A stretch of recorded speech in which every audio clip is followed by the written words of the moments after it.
Hello everyone. তো after delivery আমার যেদিনকে ছুটি হয়েছিল সেই দিন সকালকার ব্লগ নিয়ে চলে এসেছি।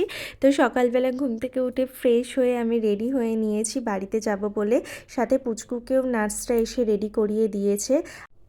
আর আগের ব্লগে তো তোমাদেরকে দেখিয়েছি এই কেরিয়ারটা শুভজিৎ পুচকুকে বাড়ি নিয়ে আসবে বলে কিনেছিল, তো সেটা করেই ওকে বাড়িতে নিয়ে আসা হয়েছে। আর বাড়িতে এসে তো আমি অবাক, মানে আমি আমার রুমটাকে চিনতেই পারছিলাম না, এত সুন্দর করে বেলুন দিয়ে ডেকোরেশন করেছিল। এটা না পুরোপুরি মানে আর কি সারপ্রাইজ ছিল, তো আমরা কিছুই জানতাম না। শুভজিতের বোন মানে পিঙ্কিদি আর আনন্দদা এসে আগের দিন রাত্রিবেলা খুব সুন্দর করে ঘরটাকে সাজিয়ে দিয়েছিল। ঘরটা না আরও সুন্দর করে সাজানো ছিল, যেহেতু আগের দিন রাত্রিবেলা সাজানো হয়েছিল, কিছু বেলুন খুলে টুলে গিয়েছিল।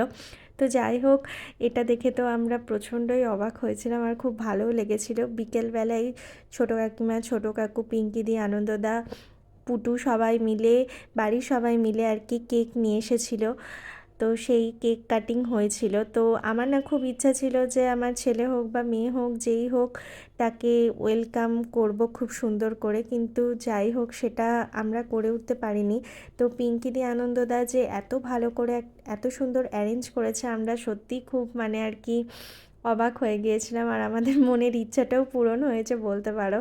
তো যাই হোক, তারপরে সবাই মিলে কেক কাটলাম। আর সেই দিনকে না পুচকু খুব সুন্দর সার্ভিস দিয়েছে, মানে ও পুরো ফার্স্ট থেকে লাস্ট জেগেছিল, পুরোটা এনজয় করেছে। ও তখন খুবই ছোট, ও তখন 4 কি 5 দিন বয়স, কিন্তু ও সমস্তটা খুব সুন্দরভাবে এনজয় করেছে, একটুও কাঁদেনি। তো তোমাদের ব্লগটা কেমন লাগলো অবশ্যই জানিও। টাটা।